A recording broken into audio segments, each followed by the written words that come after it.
नमस्कार। हाँ बिल्कुल। और कमाल की बात यह है कि ये भाषा जो आई थी 1995 में आज भी टेक्नोलॉजी की दुनिया में काफी मजबूती से टिकी हुई है। सही बात है। तो आज जो हमारे पास स्रोत हैं उनके आधार पे थोड़ा गहराई में जाते हैं और समझते हैं कि भाई जावा में ऐसा क्या खास है। हाँ जरूर। और ये देखना दिलचस्प होगा कि डेस्कटॉप सॉफ्टवेयर से लेके बड़ी बड़ी कंपनियों के सिस्टम्स तक और हमारे फोन के ऐप्स में भी जावा हर जगह कैसे पहुंच गई। बिल्कुल। इसका एक बहुत बड़ा वादा था शुरू में, राइट वंस रन एनीवेयर, मतलब कोड एक बार लिखो कहीं भी चलाओ। हाँ, ये मैंने सुना है, राइट वंस रन एनीवेयर। सुनने में तो ये बहुत क्रांतिकारी लगता है, खासकर उस जमाने के हिसाब से। था भी। पर ये होता कैसे था? मतलब इसके पीछे क्या टेक्नोलॉजी थी? देखिए, इसका जो सीक्रेट था वो था बाइट कोड और जावा वर्चुअल मशीन, जिसे हम JVM कहते हैं। JVM, okay. हाँ, तो होता ये था कि जो प्रोग्रामर कोड लिखता था वो .java फाइल होती थी, वो सीधे मशीन कोड में कंपाइल नहीं होती थी। अच्छा, तो फिर? वो पहले कंपाइल होती थी एक इंटरमीडिएट भाषा में जिसे बाइट कोड कहते हैं। वो .class फाइल बनती थी। बाइट कोड, ठीक है। और फिर आता था JVM का रोल।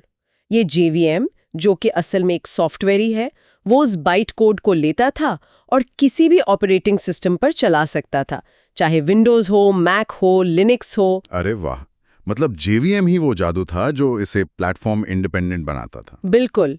यही वजह है कि जावा इतनी पॉपुलर हुई, खासकर इंटरनेट की शुरुआती दिनों में जब अलग अलग तरह के सिस्टम्स पर एप्लीकेशन चलाने की जरूरत थी। समझ गया। तो ये प्लेटफॉर्म इंडिपेंडेंस तो एक बहुत बड़ा प्लस पॉइंट हो गया। इसके अलावा ये ऑब्जेक्ट ओरिएंटेड भी थी, है ना? हाँ बिल्कुल। ऑब्जेक्ट ओरिएंटेड प्रोग्रामिंग या OOPS। उसका क्या फायदा था उस वक्त? देखिए, OOPS का मतलब है कि आप कोड को छोटे छोटे मैनेजेबल हिस्सों में बांट सकते हैं, जिन्हें ऑब्जेक्ट्स कहते हैं। इसमें कॉन्सेप्ट्स होते हैं जैसे इनहेरिटेंस, इनकैप्सुलेशन। आसान भाषा में कहें तो कोड को ऑर्गेनाइज करना आसान हो जाता है। आप कोड को रीयूज कर सकते हैं। अच्छा। इससे बड़े और कॉम्प्लेक्स सॉफ्टवेयर बनाना और उन्हें मेंटेन करना काफी आसान हो गया। कोड साफ रहता है और टीम्स के लिए मिलकर काम करना भी सहूलियत भरा हो जाता है। और सिंटैक्स के बारे में क्या वो मुश्किल था सीखना? C++ जैसी भाषाओं के मुकाबले इसका सिंटैक्स जानबूझकर थोड़ा सरल रखा गया था, समझने और लिखने में आसान। ठीक है। और एक बात और आती है जावा के साथ, सिक्योरिटी। हाँ, सिक्योरिटी पर उस समय काफी जोर दिया गया था। वो कैसे? मतलब क्या अलग था इसमें? एक तो JVM कोड को चलाने से पहले वेरीफाई करता था, मतलब बाइट कोड वेरिफिकेशन। ओके। ये चेक करता था कि कोड में कुछ गड़बड़ तो नहीं। फिर कोड को एक सैंडबॉक्स में चलाया जाता था, एक तरह के सुरक्षित दायरे में। सैंडबॉक्स? हाँ, ताकि अगर कोड में कुछ खतरनाक हो भी तो वो सिस्टम को सीधे नुकसान ना पहुंचा सके। ये नेटवर्क से चलने वाली एप्लीकेशंस के लिए बहुत जरूरी था। हाँ, ये तो जरूरी है। और एक और बड़ी चीज, automatic garbage collection. Garbage collection मतलब डेवलपर को मैन्युअली मेमोरी फ्री करने की चिंता नहीं करनी पड़ती। जब किसी ऑब्जेक्ट की जरूरत नहीं रहती, JVM खुद ही उसे मेमोरी से हटा देता है। अच्छा, तो मेमोरी लीक जैसी प्रॉब्लम कम हो जाती होंगी इससे? बिल्कुल। ये डेवलपर्स के लिए एक बहुत बड़ी राहत थी। और वो मल्टी थ्रेडिंग का क्या? सुना है जावा इसमें भी काफी अच्छी है। हाँ जी, मल्टी थ्रेडिंग इसकी एक और ताकत है। इसका मतलब है कि आप एक ही प्रोग्राम के कई काम एक साथ चला सकते हैं। पैरेलल में? हाँ, एक तरह से पैरेलल में। इससे आपकी एप्लीकेशन ज्यादा रिस्पॉन्सिव बनती है, अटकती नहीं है, खासकर उन कामों में जहां एक साथ कई चीजें हो रही हों। पर क्या इससे कोड कॉम्प्लेक्स नहीं हो जाता? हाँ, कभी कभी मल्टी थ्रेडेड कोड को डिबग करना थोड़ा मुश्किल हो सकता है, ये सच है, लेकिन परफॉर्मेंस के लिए बहुत पावरफुल है। और आपने लाइब्रेरीज का भी जिक्र किया था। हाँ, वो तो जावा का एक बहुत बड़ा खजाना है। रिच API कहते हैं इसे। API मतलब? एप्लीकेशन प्रोग्रामिंग इंटरफेस, मतलब पहले से बने बनाए कोड का कलेक्शन। नेटवर्किंग के लिए, file handling, data structures, graphical user interface, GUI बनाने के लिए, लगभग हर चीज के लिए लाइब्रेरीज मौजूद हैं। तो डेवलपर को सब कुछ स्क्रैच से नहीं लिखना पड़ता? नहीं, बिल्कुल नहीं। इससे डेवलपमेंट बहुत तेज हो जाता है। ये तो बहुत अच्छी बात है। इसी वजह से शायद इसका इकोसिस्टम इतना बड़ा है, जैसे वो JDK, JRE और IDEs। बिल्कुल, JDK यानी जावा डेवलपमेंट किट, जिससे आप कोड लिखते और कंपाइल करते हैं। JRE यानी जावा रन टाइम एनवायरनमेंट, जो कोड चलाने के लिए चाहिए होता है। और इक्लिप्स, इंटेलिजे आइडिया जैसे आईडीज तो कोडिंग को और आसान बना देते हैं। और वो मेविन ग्रेडल क्या है? वो बिल्ड टूल्स है। बड़े प्रोजेक्ट्स में लाइब्रेरीज मैनेज करना, कोड को बिल्ड और टेस्ट करना, ये सब ऑटोमेट करने में मदद करते हैं। समझ गया। तो ये सब मिलकर एक पूरा इकोसिस्टम बनाते हैं। अब आते हैं इसके इस्तेमाल पर। कहाँ यूज होती है जावा आजकल? एंड्रॉइड का तो सबको पता है। हाँ, एंड्रॉइड ऐप डेवलपमेंट में तो जावा का बहुत बड़ा रोल रहा है। हालांकि अब कॉटलिन भी काफी यूज होती है, लेकिन जावा अभी भी बहुत चलती है। और एंड्रॉइड के अलावा?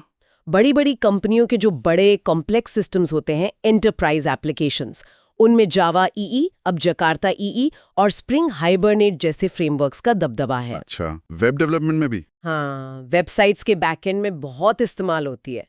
डेस्कटॉप एप्लीकेशंस बनाने के लिए जावा एफएक्स और स्विंग जैसी लाइब्रेरीज हैं। अरे वाह। और तो और बिग डेटा की दुनिया में जैसे हडूप, वो भी काफी हद तक जावा पर बना है। क्लाउड कंप्यूटिंग में भी इसका खूब इस्तेमाल होता है। तो मतलब ये तो वाकई हर जगह फैली हुई है। हाँ, काफी वर्सेटाइल है। तो अगर फायदों को समराइज करें, क्रॉस प्लेटफॉर्म है, लाइब्रेरीज का जबरदस्त इकोसिस्टम है, बड़ी डेवलपर कम्युनिटी है, सपोर्ट अच्छा है। बिल्कुल, बैकवर्ड कंपैटिबिलिटी भी अच्छी है। मतलब पुराना जावा कोड अक्सर नए वर्जन पर चल जाता है।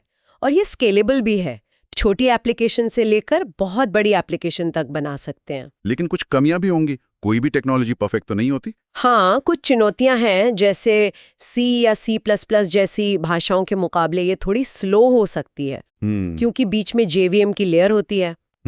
और JVM की वजह से मेमोरी थोड़ी ज्यादा इस्तेमाल करती है। अच्छा। और कभी-कभी आजकल की कुछ नई भाषाओं जैसे पाइथन के मुकाबले जावा का कोड थोड़ा लंबा लिखना पड़ता है, मतलब थोड़ी वर्बोस कह सकते हैं। ओके, तो ये कुछ चुनौतियां हैं, लेकिन करीब 30 साल हो गए इसे, और ये आज भी इतनी रेलेवेंट है।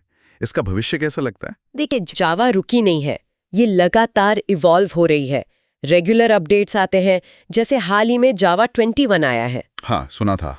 और ये नए ट्रेंड्स को भी अपना रही है, जैसे cloud native applications, micro services architecture, यहाँ तक कि AI इंटीग्रेशन और सर्वरलेस कंप्यूटिंग में भी जावा अपनी जगह बना रही है। तो मतलब ये अभी कहीं जाने वाली नहीं है? मुझे तो ऐसा ही लगता है।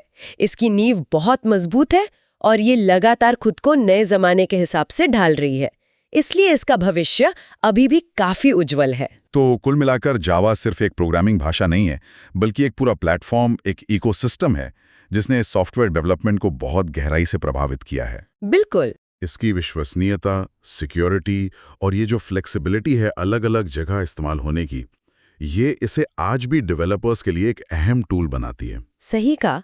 और एक बात सोचने लायक है, 1995 में जब ये बनी थी, तब से आज टेक्नोलॉजी कितनी बदल गई है। AI, cloud, big data. हाँ, बहुत ज्यादा। तो वो कौन से फंडामेंटल डिजाइन निर्णय थे उस समय जो इसे आज भी इतने बदले हुए माहौल में प्रासंगिक बनाए हुए हैं?